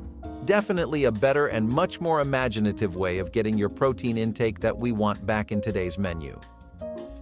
Corned beef and cabbage sandwiches are a fitting end to a great list filled with relaxing meals, great vintage ideas, and experiments in the kitchen that worked more often than not. Corned beef became popular at the start of the 70s, mostly in the South of America, but it eventually made its way all over the nation. Beef of this kind would bring many new dishes with it, and the idea of a simple sandwich with corned beef and cabbage was something that spoke to many people's foodie hearts. Lettuce, onions, and tomatoes were the usual suspects if you ordered this at restaurants, but all kinds of variations were put into the food scene in America back then. Corned beef would go out of style in the 1990s and early 2000s because people shifted sides and thought corn was better on its own. Despite that, we still think this is a great sandwich that should have stuck around longer. Chicken liver pâté is a smooth and rich spread made from chicken livers, butter, and seasonings, often served with crackers or toast. This elegant appetizer has roots in French cuisine and became popular at upscale gatherings. The pâté is prepared by sautéing chicken livers with onions, garlic, and herbs, then blending them with butter and cream until smooth. The result is a luxurious and savory spread with a velvety texture. Chicken liver pâté is prized for its depth of flavor and is often garnished with herbs or spices to enhance its taste. This appetizer pairs well with various wines, making it a favorite choice for sophisticated events. It is often accompanied by cornichons or other pickled vegetables, which provide a tangy contrast to the richness of the pâté. Deviled ham spread is a savory and creamy spread made from ham and various seasonings, typically served on crackers or bread. The term deviled originally referred to the addition of spicy or zesty ingredients, which gave the spread its distinctive flavor. This classic appetizer originated in the United States in the late 19th century and gained popularity for its versatility and ease of preparation. The spread is made from finely ground ham mixed with mayonnaise, mustard, and spices, creating a tangy and flavorful mixture. Deviled ham spread is often enjoyed as a snack or party food, where it can be served alongside various accompaniments. The name deviled refers to the addition of spices or heat, which gives the spread its distinctive kick. Cucumber sandwiches are delicate tea sandwiches made with thinly sliced cucumbers and butter or cream cheese, perfect for afternoon teas or garden parties. This elegant appetizer has its origins in British high society, where it became a staple at tea time. The sandwiches are made with soft white bread, spread with butter or cream cheese, and filled with thin slices of cucumber. The result is a light and refreshing bite that pairs well with tea or sparkling wine.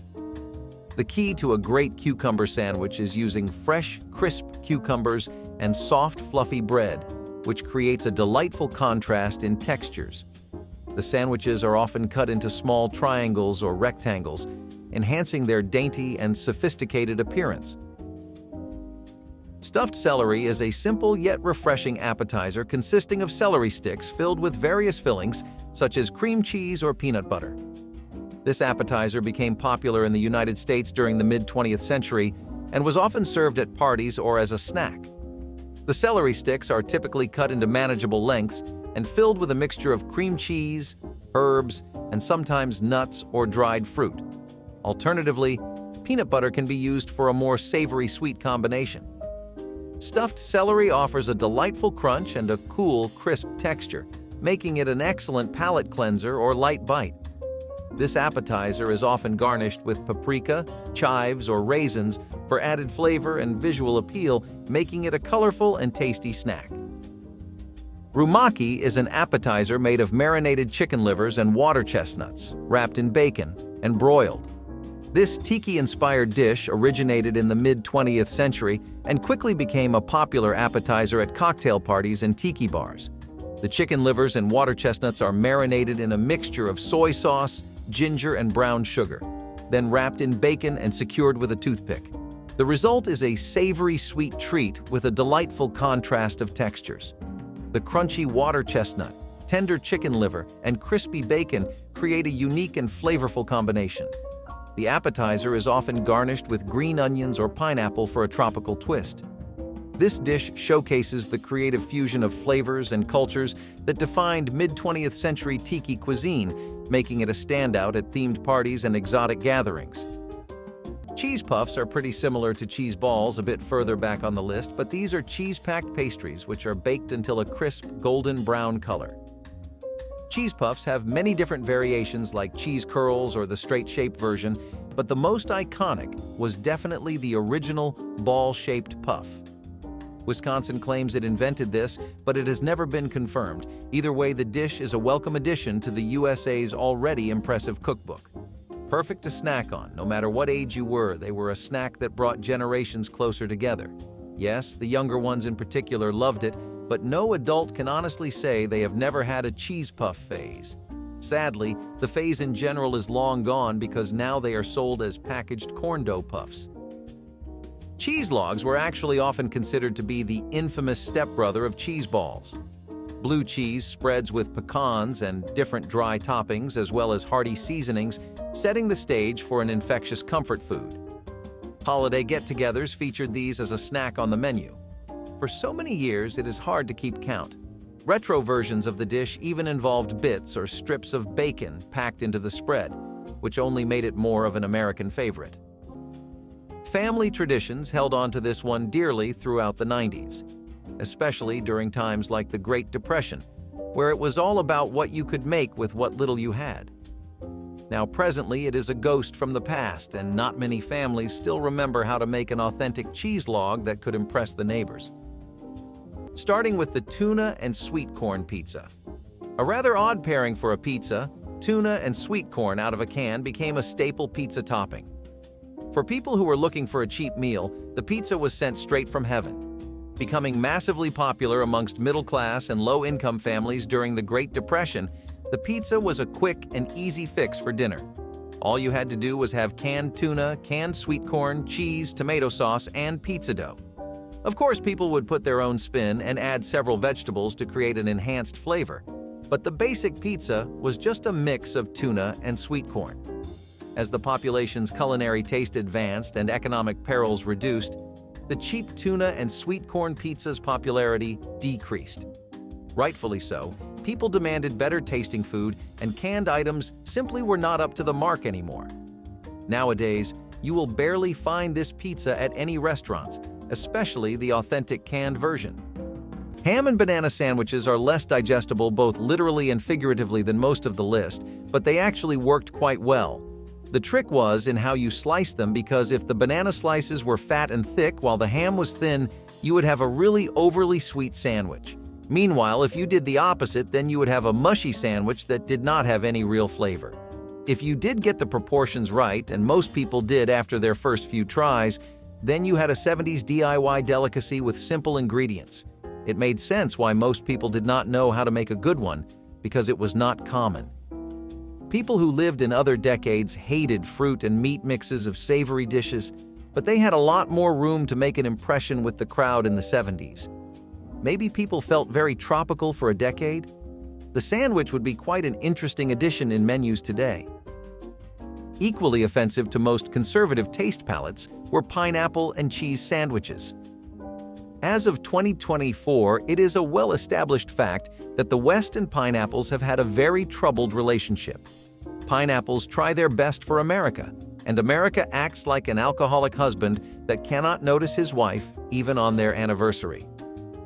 Back in the 70s, this was still a new culinary ground people were treading, just like ham and banana sandwiches.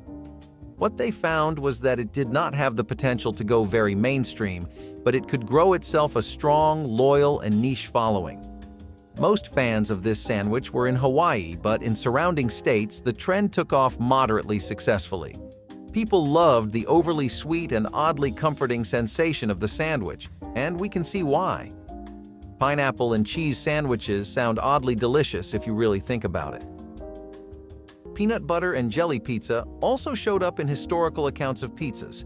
Now, it is not quite clear when or where exactly this originated from, but the peanut butter jelly pizza found success in the States. This can be owed to the fact that peanut butter and jelly is a historical breakfast and snack amongst Americans. No wonder pizzerias decided to bake this dessert like pizza to appeal to every peanut butter and jelly fan out there. The story gets even interesting as we learn that the recipe included bacon as a topping on the pizza. You heard that right. The pizza was created by spreading a layer of peanut butter and then jelly onto a flatbread, followed by pieces of bacon on top. After baking the pizza, you would be left with a delicious and savory meal that people thought was unique and delicious. The sweet and savory mix of ingredients would soon lose its appeal amongst masses, leading to the pizza being forgotten. Macaroni and cheese pizza combined two staples as beloved in America as its constitutional amendments: macaroni and cheese. This combination of macaroni and cheese on a pizza was especially popular in Minnesota, where local restaurants introduced the pizza dish onto menus and were met with strong success amongst people. The success had a simple reason. Chefs had combined the most creamy mac and cheese and baked it into the softest pizza pie. The result was a melt-in-your-mouth, creamy and flavorful pizza that locals loved. As the pizza grew in popularity, culinary experts started adding different toppings like green bell peppers and onions to enhance the pizza's taste. Branching out from Minnesota, the pizza reached many pizzerias across the states, finding a place on the menu. This would not last long, as the new food trend was to have lighter meals, and macaroni and cheese pizza was not light by any means. Soon enough, the pizza was forgotten. Hot dogs and mustard pizza is another dish that paired classic American foods like hot dogs with pizza. Perhaps you remember Pizza Hut launching their hot dog pizza back in 2015. This was a variant of the old classic hot dogs and mustard pizza. Back in the day, restaurants came up with a recipe that combined 24 mini hot dogs on cheesy flatbread with mustard as a base instead of tomato sauce. You might be surprised to hear how popular the pizza became when it was released onto menus. Lots of people may even have fond memories of getting a cheap hot dog and mustard pizza slice from local pizzerias. The traditional recipe, however, eventually died down as the newer generation preferred to have tomato sauce on their pizza. Another popular snack turned into a fried food was fried Oreos. Now we know what you are thinking, that these are probably even worse than Mars. While we would not blame you, fried Oreos were popular with so many people that the taste was its only saving grace. Oreos dipped in a creamy batter, then deep-fried, tasted like heaven to young adults. As the recipe got trendier, people across the states thought it might be worth trying. Unfortunately, America did not seem to think so when it would move toward the 80s and early 2000s. More and more people disliked the idea of greasy food, and all the excess sugar really did not make it more appealing. Deep-fried Oreos went back to being a bad idea on a Saturday night, and people started having Oreos with milk, as God intended. Deep-fried butter balls are even worse than cheese curds because it's the same idea applied to balls shaped out of butter. Dipped in batter and usually served along with fries or hot wings, these were much more popular than you might think. Sure, they sound simple, but simple and tasty is more or less what an American needs. Deep-fried butter balls became popular enough to be served at state fairs in places like Iowa, Texas, Ohio, and South Carolina. You might be thinking how something so popular would go out of fashion. Well, fashion is dominated by ever-changing trends, and so is food. People would grow to dislike greasy foods that were high in fats and oil like deep-fried butter. At least this is one thing doctors can be happy went out of style today. Let's kick things off with a classic that's got a bit of a spicy kick: deviled ham spread. If you have memories of peeking into Grandma's pantry, I'm sure you remember spotting a can of deviled ham sitting quietly on the shelf at all times. This spicy spread has been around since the 1800s. The term deviled refers to the practice of adding spices to meat, and that's where this spread got its name from. Deviled ham is basically the spicier cousin of Spam. While Spam is known for its basic pork goodness, deviled ham takes it up a notch with a spicy kick and a whole lot of flavor. Back in the day, this spread was a go-to for quick and easy sandwiches.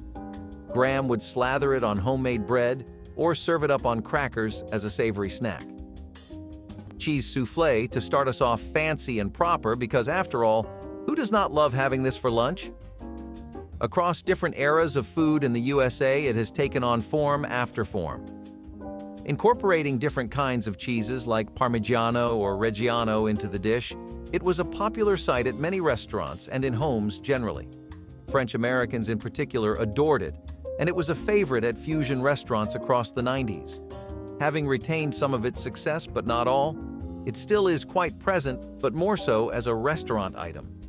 Home-baked soufflés that used common superstore ingredients and unique variations are now a thing of the past. Trends change over time, and for America, cheese soufflé started to not be something you would expect at family tables usually, except maybe on rare occasions. Cheese straws come from pretty humble beginnings when compared to the soufflé, because these were just a method of preservation. People in the South went crazy over cheese to the point where they would usually keep a pretty decent stock of it. Heat was going to be a problem though, because it would often melt, and people would preserve cheese by making dough with cheese and spices. The vertical thin shape made them really portable, so they made for great comfort food. 30 to 40 was not exactly a surprising amount of cheese straws to have in the fridge. As far as baked treats go, cheese straws were absolutely delicious and made it all the way to White House cookbooks. Surprisingly, it is not a handy meal people make anymore, even though there would be platters full at many dinners. Welsh rarebit is another step that America took when it comes to comfort cooking, because this was just a delectably thick melted cheese sauce on toast. That made it such an addictive snack that it went beyond simply being good and became something people just regularly had every day, like coffee and muffins are nowadays. People would get incredibly fancy with this, going as far as applying wine or ale and mustard blended with cheese to create a bechamel sauce. Historically, this has been in cookbooks in America like since the mid-1700s, so it definitely had a fair time in the sun, but nowadays you would not find this as a comfort snack or breakfast food. American cuisine later started incorporating cheese more frequently in meat-based dishes such as meatloaf, burgers, and pizzas, although some may still remember the original uses. Cheese fondue took it a few notches further than just spreads and fillings. This was an entire melted pot of cheese that would be served alongside toasted bread or garlic bread to be used as a dipping. Explaining the exact sensation of cheese melted just hot enough on crispy fresh bread sprinkled blending together is hard. Seeing why this became so famous in the early days is not a tough ask at all, on the other hand. Starting out with just bread, even items like burgers and pizzas were among people's top choices. Cheese fondue dominated America's dipping scene for a good while. Presently, the trend for cheese fondue died down considerably, especially as the nation became more health conscious. Having pots of melted cheese were not ideal anymore, despite the irresistible taste that made it so hard to say no. Beet and goat cheese pizza was definitely a unique combination, even when it was first introduced on the menu. Many people viewed it with an apprehensive approach, and so are we. With the main attraction being beet, it is understandable why people had their reservations. However, keeping an open mind with unique dishes usually meant a happy stomach, and so people took a liking to the pizza. Beet and goat cheese pizza was especially popular in the state of Columbus, where restaurants would serve the pizza with fennel and potato shaving as a side. The pizza itself featured beets marinated in grapefruit zest and goat cheese, which replaced traditional mozzarella. This made for a distinct flavor profile, which was both sour and savory. Paired with the perfect mix of sides like potato and fennel, it is really no surprise that the pizza was well-liked. Of course, nowadays, beet and goat cheese pizza is a rarity in restaurants. Now, the shrimp pizza is a combination even we agree with. Shrimp is found in abundance throughout the States and is one of the country's most beloved seafood, so it is no surprise that culinary experts decided to create a pizza with shrimps. Introduced in the 40s, shrimp pizza was popular for decades before restaurants started to replace it on the menu. People preferred shrimp pizza over others because of the simplicity and customization that you could have. If you like crispy fried shrimps, those could be the topping on your pizza. If you preferred boiled or steamed shrimps, then you could order a boiled shrimp pizza. Such customization only enhanced customer experience, making the pizza a fan favorite. Then, you had all the different styles of shrimp.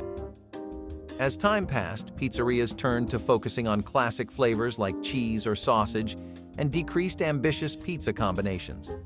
This meant that shrimp pizzas would also lose their place on menus, much to the dismay of seafood lovers.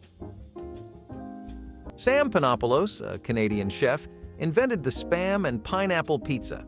As you can expect, this pizza was instantly hit with controversies. Fruits on a pizza sounded unappetizing to most people who visited a pizzeria. Simply put, customers thought the recipe was an abomination. Canned pork with ham and pineapples on cheesy pizza sounded like a greasy and sweet mess. But as the pizza started selling, customers realized that it may not be the worst combination ever. You see, using pork along with pineapple was not anything new, but it was the first time anyone had commercialized the pairing by putting them on a pizza. Eventually, Spam and Pineapple Pizza became a staple in many pizzerias across the state, and people took an apprehensive liking to it. In today's world, using Spam as a pizza topping is not as popular as it once used to be, making it difficult to find a slice of Spam and Pineapple Pizza. Cheese balls would actually typically be served with cottage cheese salad as an appetizer, since they were easy to prepare in bulk and delicious but light. Wisconsin also loved these, so if you are watching from there, you might find new lunch ideas here. Game nights or movies, holiday celebrations, or get-togethers, cheese balls were the appetizer. Nuts would also be included, or crackers, so people once again customized this across the states, which is something America seems to be fond of. Funnily enough, public opinion changed on them in between 20 years each time. Once they were very popular in the 30s to 50s, and then they were considered too much from the 70s to the 90s. The early years of the 2000s had a neutral take on cheese balls, as it is a snack people have largely forgotten. Cheese blintzes prove that cheese is something that can happily make a place for itself in the world of desserts, in more ways than the stereotypical cake here and there. Flour-egg mixtures, along with the creaminess of milk, made for an amazing batter. Essentially, you can imagine a layered cheese pancake because it would be fried in butter and stacked before topping it off with a ricotta cheese filling. Each and every one of them was a mouth-watering ingredient which made for an overall familiar sensation but entirely new and amazing taste. Dessert or breakfast would not matter because cheese blintzes worked as both depending on the filling's sweetness. Most houses always went extra. America eventually went back to its normal pancakes and syrup routine in the later decades, but this was an imaginative idea that could have stayed longer. Cheese quiches should not be anything new, if you have ever noticed America's pie obsession. Cheese that would be loaded into a pie crust filled with a custard mix of eggs and chives, along with basic ingredients like flour and milk or cream. Combining it all together led to an incredible taste held in an amazing sensation. Crunchy and delightful, the pie felt amazing to eat, while the cheese tasted out of this world. Consequently, it became a favorite in both restaurants and households. Many family dinners have been saved by a good cheese quiche. Oven-having homes would usually learn to make this too. Trends were soaring, but sadly not forever because America never stops its eternal search for the next pie. Nowadays, it is hard to find it in house tables, however, the piece of history when it was popular is special. You have not seen experimental until you have seen a tuna and apple sandwich. Exactly what it sounds like and worse in reality than in your imagination, a tuna salad mixed with chopped apple slices on white bread. Yes, that is literally the entire concept. And no matter what the fusion food crowd tries to say, we are not trying it or buying into the hype. If only to satisfy the curiosity inside us and scratch that must-try-everything itch would we want this back. But strangely, people in the 70s had the opposite opinion. Cans of Pink Lady tuna and farmers market apples were apparently their idea of a good meal back then. Do you think they were onto something? Maybe we are jumping the gun and should take a note out of their book about being open to new tastes. Egg salad was another classic that people would often come home to when visiting their grandparents for Thanksgiving or just on the weekend in general. Egg salad typically consists of mayonnaise, mustard, and green onions, which add both color and crunch to the dish. When you think of a salad, your mind tends to immediately think boring and unimaginative, but egg salads can toss those opinions right out the window with just one bow. Especially if your grandma left her recipe laying around in some journal or cookbook she compiled all throughout her life. Egg salad in particular would go very well with rye, and it would work as a sandwich too. Grandmas loved bringing this one along for family picnics. Who could ever resist pancakes? Since we are visiting the all-time classics which last even today in almost every child's diet and life, it would be a crime to go without mentioning Grandma's beloved fluffy pancakes. Did you ever wonder what made hers so much fluffier? Pancake houses across the nation seemingly met their match when confronted with a 60-something-year-old grandmother who loves to spend time obsessing over her grandkids. So what is it that home chefs discovered that several brands and franchises could not? There are a few tricks they would use, like letting the egg whites relax in the batter before cooking them, or having impeccable flipping skills so just the right amount of heat gets to each side. Some would just whisk and beat their eggs and batter so well that you got one supremely thick stack of pancakes. It seems the secret was simply the years of pancake-making experience that are hard to replicate. Cinnamon sugar toast is a delightful breakfast combo that was a go-to for grandmas not just for their kids and grandkids, but for their own mornings as well. Sometimes all you need from the world is a good toast and a healthy hit of glucose, and cinnamon sugar does that like nothing else. Cinnamon in particular started getting a lot more popular as an ingredient during the times most of our grandmas were alive, since a lot of bakeries started using it with maple syrup and vanilla, though it was always a popular choice. It is just that little variations in daily meals did not start popping up until the 1910s or 1920s, and since then, cinnamon has become a mainstay highlight of all things that scream USA food. So our next dish comes with a bit of a history lesson that goes way further back than the time of our grandparents. Ham and cheese quesadillas may have been what they were binge-eating daily and serving up to us, but where did quesadillas ever come from? Apparently, they were not an American invention, and nobody could really find a solid name that they could credit with making the idea up first, until people did some history digging and found out that Spanish settlers that tried their hand at taking over Central America in the very early days of the land brought Mexican culture with them. The rest, as they say, is history, and the people of the USA took to quesadillas very well. Especially easy variants like the ham and cheese one, which meant that you almost always had a snack that hit the taste buds just right and made you full too. The best part about quesadillas is that they are so quick to prepare and easy to make that you can enter Flavor Town in just 10-15 minutes, which is a pretty good sell for anybody. Convenient food is always the best after all. There are times where you just absolutely do not feel like getting up and doing anything, and in those times, microwaving some mac and cheese can be really helpful. We are sure most of us have memories of spending the nights at our grandparents' and waking up to some mac and cheese in the microwave, or coming home from school to a bowl that you could lose your worries in.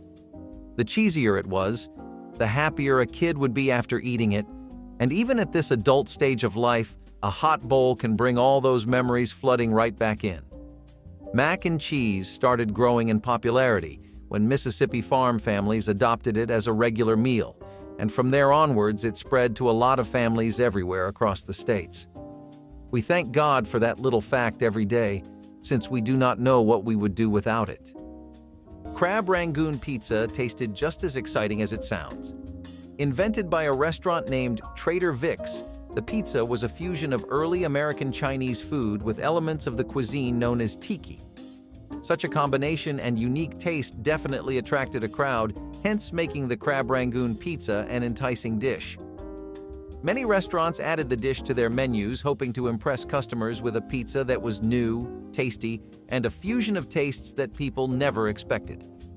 Lo and behold, it was an instant success among people.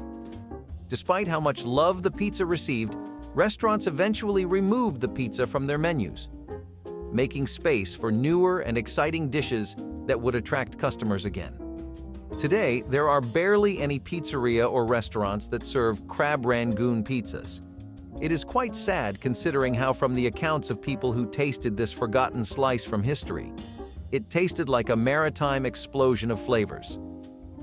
Pimento cheese specials were a simple spread that was as beloved in Southern America as the others on the list so far.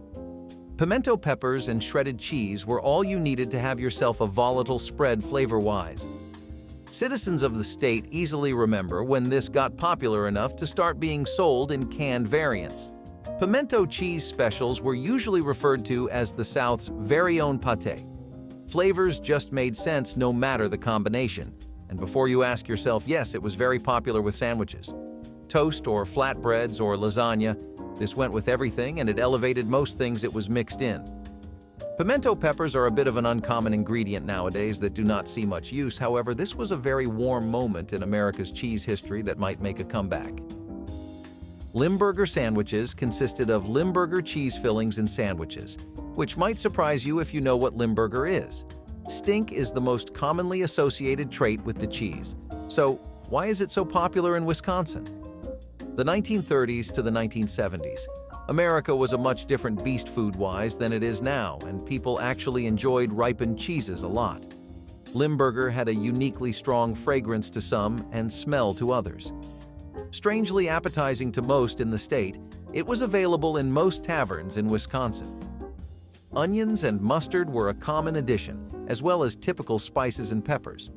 Pennsylvania also had some love for the sandwich, but now you would not find it in either state reliably enough. Melted cheese spread over sandwiches was the bomb then, though, especially if this would be in the fridge. Let's have a full circle moment with another sandwich that made sure leftovers didn't go to waste. Grandma's cold meatloaf sandwich was one of those dishes that tasted even better the next day.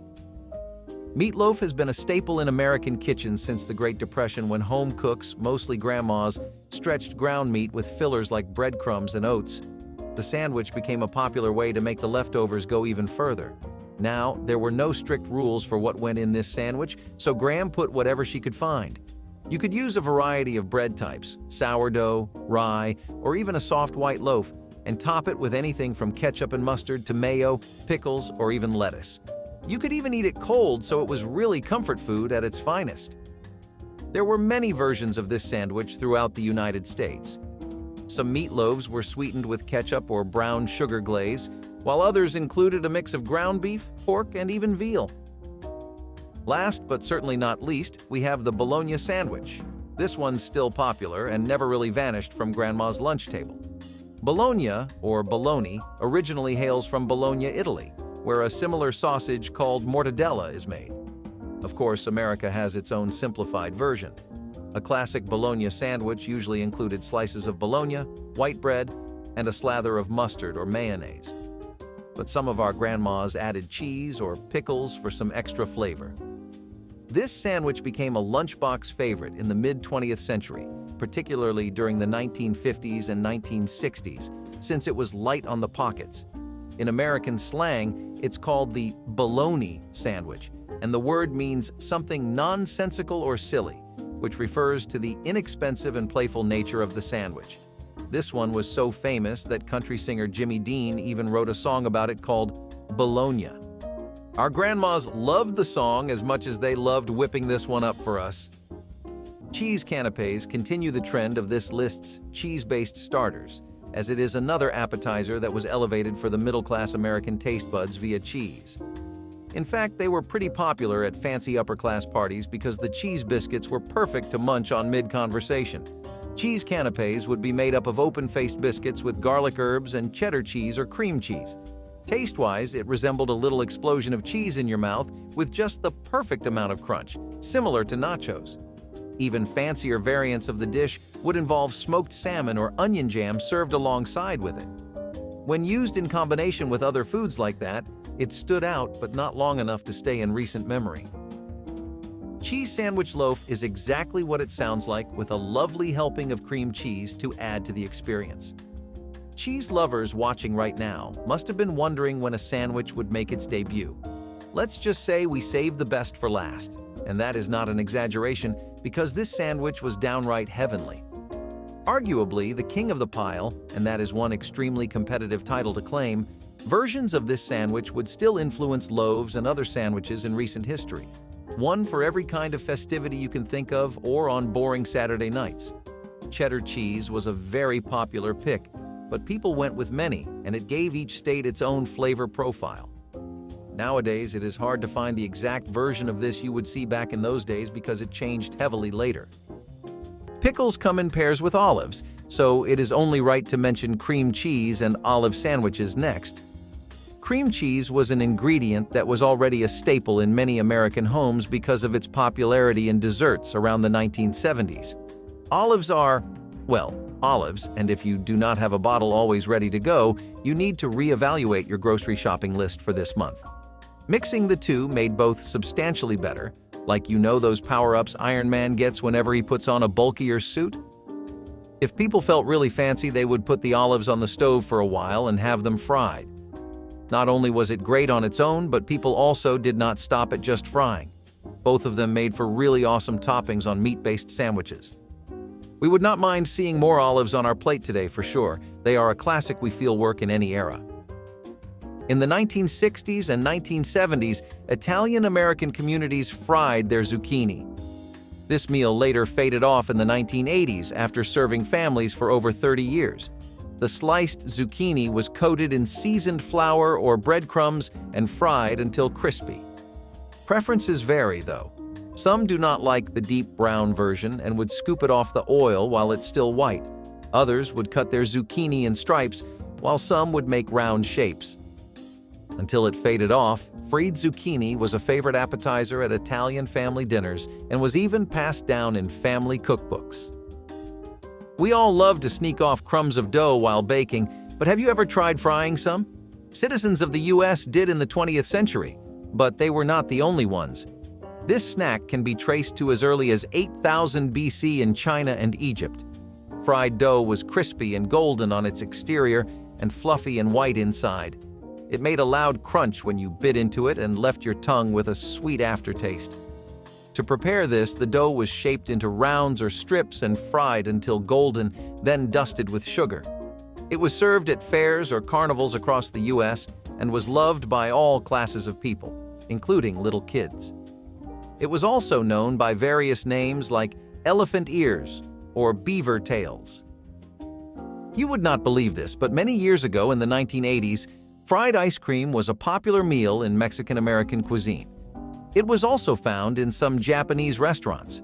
However, there is also some evidence that the Chinese enjoyed this snack back in the 1800s.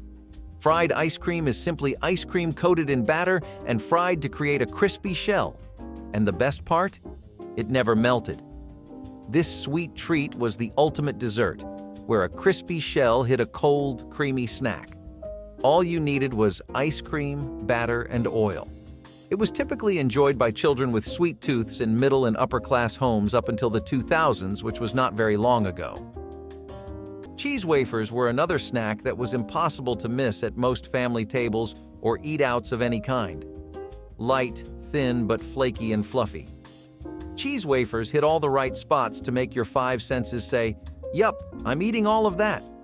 Cheese wafers can be best described as cheese cookies or thin cheese crackers which were made from dough kneaded into a cookie shape and baked. Time-efficient and easy to make in the dozens made this a beloved choice for any kind of family, especially in the southern parts of America. To add some variety to the dish, folk would sometimes add paprika or different peppers to enhance the savory flavor. Despite its solid stay in the history of America's snacks, it faded away or became commercialized. Original recipes that involved making them from scratch are a thing of the past. Cheese enchiladas would be tossed, fried, and baked with everything from red sauces to cheddar cheese and mushrooms. Every ingredient typically associated with pizza has found its way into some cheese enchilada recipes. Iowa particularly loves the flavor bomb that this dish is because it has spice, it has gooey sweet cheese, and it has the perfect amount of flavor from seasonings. Of course, it was going to be a mainstay in many places besides just Iowa. Most of the items on the list so far are similar to appetizers or snacks, however, this was its own meal. Best part about it is that it worked with any kind of cheese store-bought or farm-grown. In fact, experimenting with cheeses added variety to a beloved dish in the 50s. Cheese and cracker trays are simple and elegant party platters featuring assorted cheeses and crackers. This versatile appetizer lets guests mix and match flavors to their liking. The tradition of serving cheese and crackers likely dates back to the 19th century when cheese was often served as part of a dessert course. Cheese and cracker trays typically include various cheeses like cheddar, brie, and blue cheese, paired with assorted crackers, fresh fruit, or nuts. The key to a great cheese and cracker tray is variety and presentation, balancing flavors, textures, and visual appeal. This appetizer is a classic choice for wine tastings, holiday parties, and casual gatherings, allowing for easy customization and encouraging socializing. The simplicity and elegance of cheese and cracker trays make them timeless, and they add a touch of sophistication to any event. Which fast food favorite do you miss the most? Let us know in the comments, and don't forget to hit the like and subscribe buttons to bring them back.